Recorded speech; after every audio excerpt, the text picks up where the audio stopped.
Another wordless book we use in our classroom. This one's Fossil by Bill Thomas.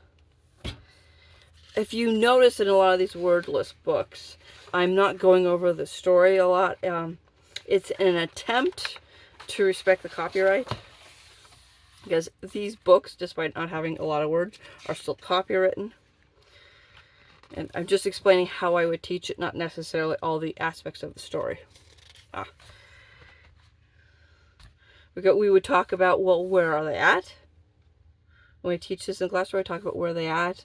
Well, is this a beach? Is this a lake? What is the boy doing? What is the dog doing? And what did he find? And a lot of times we will talk then about fossils. We, at this point, usually we put the book down and we might bring over some of the fossils to give the kids a little bit more hands-on knowledge of what it is, because it is a bit of a concept that something died a long time ago, got encompassed in a rock, and then you break it open, and then there is like an imprint of what the animal that was in there.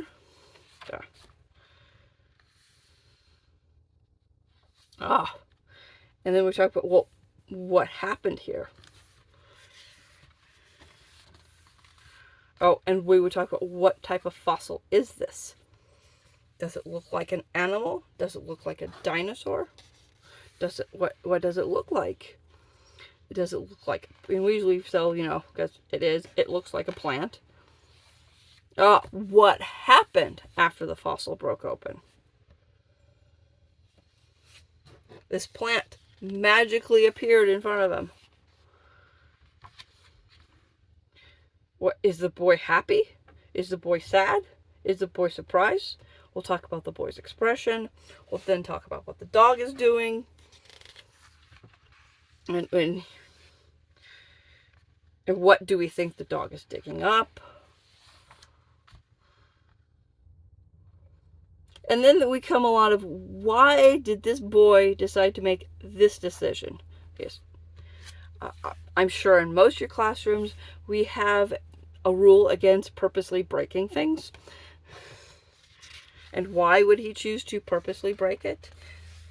And then we go to what was in there when he broke it open. What does this look like? And we of course, settle on insect. And then we talk about, what happened? What happened? What is the dog doing?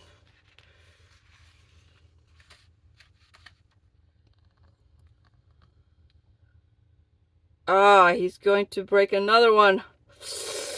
That doesn't seem as innocent as the last two. Uh-oh.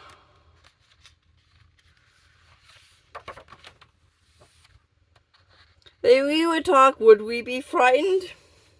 What does it seem like the boy is doing? What is the dog doing?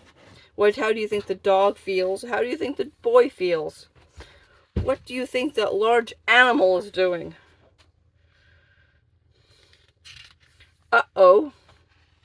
What is the boy going to do? We would talk about, well, does the dog seem to be enjoying himself? What would you do if this was your dog? What do we think the boy's going to do? Do you think the boy's frightened? Do you think the boy's angry?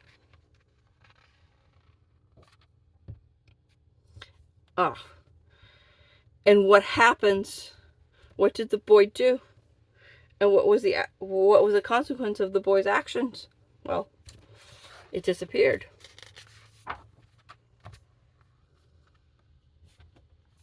And then we would talk about the boy's expression.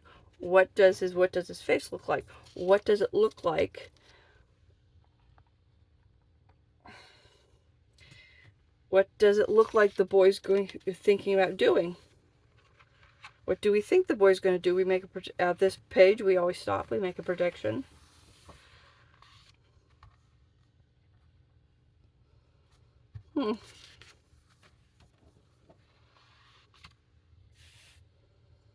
And what did the boy decide to do?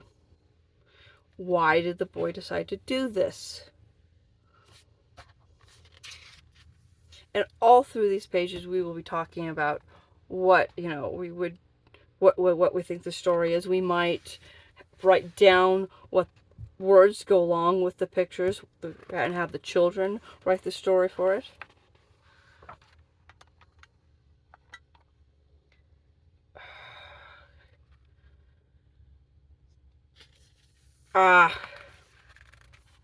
What happened to the dog? Well, it seems like everything turned out all right in the end.